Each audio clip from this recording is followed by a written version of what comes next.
दोस्तों, जिद यानी स्टबर्ननेस। बचपन में मम्मी कहती थी बेटा जिद मत करो, लेकिन आज मैं कहूंगा जिद्दी बनो, क्योंकि इतिहास गवाह है शरीफ लोगों ने सिर्फ नौकरियां की हैं, लेकिन पागल और जिद्दी लोगों ने दुनिया बदली है।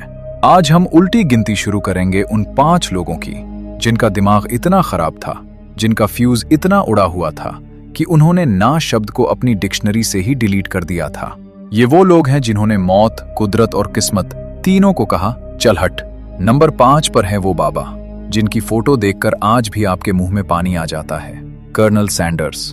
इनकी कहानी शुरू हुई 65 साल की उम्र में। जी हाँ, जब लोग रिटायर होकर पोतों को कहानियां सुनाते हैं, ये जनाब अपनी फ्राइड चिकन की रेसिपी लेकर अमेरिका की सड़कों पर धक्के खा रहे थे। आपको पता है उन्हें कितनी बार रिजेक्ट किया गया? 10 बार? 50 बार? नहीं भाई, 1900 बार। सोचिए, 19 रेस्टोरेंट मालिकों ने इनके मुंह पर दरवाजा बंद किया और कहा बुढ़े तेरी चिकन रेसिपी बेकार है। अगर मैं होता तो दूसरे रिजेक्शन पर ही घर जाकर दाल चावल खा लेता, लेकिन ये जिद्दी आदमी नहीं रुका। 19 से ना सुनने के बाद 10वें रेस्टोरेंट ने हाँ कहा, और आज अंटार्कटिका छोड़कर दुनिया के हर कोने में लोग इनकी जिद को बड़े चाव से खा रहे हैं। Number 4, Karoly Takacs. ये दुनिया के बेस्ट पिस्टल शूटर थे। 1940 ओलंपिक में इनका गोल्ड पक्का था, लेकिन 1938 में एक आर्मी ट्रेनिंग के दौरान एक ग्रेनेड ठीक उनके दाहिने हाथ में फट गया। वही हाथ जिससे वो शूटिंग करते थे। हाथ खत्म, करियर खत्म, सपना खत्म। आम इंसान होता तो रोता, लेकिन कैरोली ने क्या किया? वो हॉस्पिटल से निकले, किसी को कुछ नहीं बताया और चुपके से अपने उल्टे हाथ को ट्रेन करना शुरू किया। 1 साल बाद जब वो नेशनल चैंपियनशिप में पहुंचे तो लोग उन्हें सांत्वना देने आए। अरे कैरोली, तुम देखने आए हो? कैरोली ने मुस्कुराकर कहा, नहीं, मैं तुम्हें हराने आया हूं। और भाई साहब, उस उल्टे हाथ से उन्होंने सबको हरा दिया। 1 बार नहीं, 2 बार लगातार ओलंपिक गोल्ड जीता। इसे कहते हैं हालात बदलने वाली जिद। नंबर 3 पर है मिस्टर होंडा। अगर किस्मत खराब होना कोई खेल होता तो ये गोल्ड मेडलिस्ट होते। इन्होंने टोयोटा के लिए पिस्टन रिंग्स बनाए, टोयोटा ने रिजेक्ट कर दिए। इन्होंने फिर मेहनत की, टोयोटा ने एक्सेप्ट किए, तो साला वर्ल्ड वॉर शुरू हो गई। बम गिरा, उनकी फैक्ट्री उड़ गई। इन्होंने फिर से फैक्ट्री खड़ी की तो इस बार भूकंप आ गया और वो भी गिर गई। भगवान शायद ऊपर से कह रहे थे मान जा भाई, तू जॉब कर ले, लेकिन होंडा साहब ने कहा अपन नहीं झुकेगा। जापान में पेट्रोल की कमी हुई तो उन्होंने अपनी साइकिल पर इंजन लगा दिया। पड़ोसियों को पसंद आया और ऐसे जन्म हुआ होंडा का। जिस आदमी को कुदरत और जंग दोनों ने बर्बाद करना चाहा, उसने आज दुनिया को रफ्तार दे दी। दोस्तों, लिस्ट में अभी 2 ऐसे नाम बाकी हैं जो इंसान कम और एलियन ज्यादा लगते हैं। नंबर 1 वाला तो सच में पागलपन की हद है।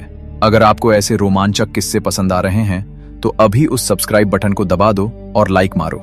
नंबर 4, अगर आपने लियोनार्डो डिकैप्रियो की मूवी द रेवेनेंट देखी है तो आप ह्यू ग्लास को जानते हैं। 1823 में इस बंदे को एक ग्रिजली भालू ने ऐसा धोया जैसे धोबी कपड़े धोता है। हड्डियां टूटी, गला फट गया। उसके साथियों ने उसे मरा हुआ समझकर एक गड्ढे में डाल दिया और उसका सामान लेकर भाग गए। लेकिन ह्यू ग्लास मरा नहीं था। टूटी हुई टांग और खुले घावों के साथ वो आदमी 200 मील, जी हां 300 किलोमीटर तक रेंगता हुआ गया। कीड़े खाए, सड़े हुए मांस खाए, लेकिन मरने से साफ मना कर दिया, सिर्फ इसलिए ताकि वो उन दोस्तों को ढूंढ सके जिन्होंने उसे धोखा दिया था। नंबर 1 पर जो शख्स है, उसकी कहानी सुनकर आपका दिमाग सुन्न हो जाएगा। द्वितीय विश्व युद्ध 1945 में खत्म हो गया था। पूरी दुनिया शांति से जी रही थी, लेकिन फिलीपींस के जंगलों में एक जापानी सैनिक था, हीरू ओनोडा। उसका कमांडर उसे बोलकर गया था, सरेंडर मत करना, मैं वापस आऊंगा। और ये बंदा उस ऑर्डर को लेकर इतना जिद्दी था कि 29 साल, जी हां 29 साल तक जंगल में अकेला युद्ध लड़ता रहा। उसे लगा कि दुनिया उसे बेवकूफ बना रही है। युद्ध अभी भी चालू है। वो कीड़े खाता, छुप कर रहता। आखिरकार 1974 में उसके उसी बूढ़े कमांडर को जापान से बुलाकर लाया गया, जिसने उसे ऑर्डर दिया कि भाई वार खत्म हो गया, अब घर चल। इसे कहते हैं ड्यूटी के लिए पागलपन वाली जिद। तो दोस्तों, ये थे वो 7 जिद्दी लोग। सोचिए, अगर होंडा ने हार मान ली होती या सैंडर्स ने 1000वीं बार कोशिश छोड़ दी होती तो दुनिया कैसी होती? हर महान कहानी की शुरुआत एक जिद से होती है। आप किस चीज के लिए जिद्दी हो? क्या है वो सपना जिसके लिए आप 1000 बार फेल होने को तैयार हो? कमेंट में अपनी जिद लिखकर जाना। वीडियो पसंद आई तो शेयर करो अपने उन दोस्तों के साथ जिन्हें थोड़ी मोटिवेशन की जरूरत है। मिलते हैं अगली वीडियो में, तब तक जिद्दी बनो और इतिहास रचो।